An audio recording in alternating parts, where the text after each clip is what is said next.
In the Iranian capital today, the country's supreme leader, Ayatollah Ali Khamenei, addressed theology students.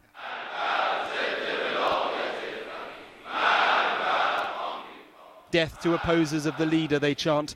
Death to America, death to the UK.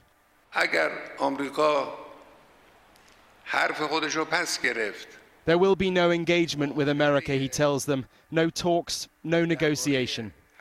He made no direct reference to America's assertion that his country was responsible for the weekend strike on the 2 Saudi oil plants. Across the Gulf to the west in Saudi Arabia, the Saudi energy minister made his first public statement about the attack on his oil refineries. Prince Abdulaziz bin Salman has been in the job just 2 weeks. But unlike ally America, he would not be drawn on who was responsible.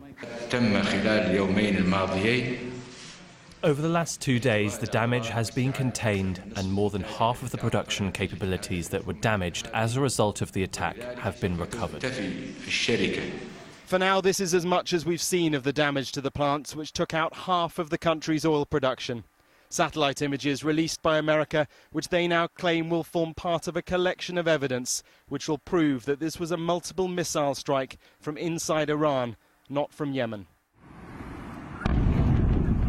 Debris has now been collected from the scenes. It's likely US Secretary of State Pompeo will use this as part of America's case against Iran when he visits Riyadh in the morning. Saudi King Salman told his cabinet that they were cowardly attacks on world oil supplies. He's building a case for international support. But for now, the Saudis still appear reluctant to implicate Iran directly. They are surely anxious about being on the front line of any potential military escalation. Instead, they're calling for a UN investigation.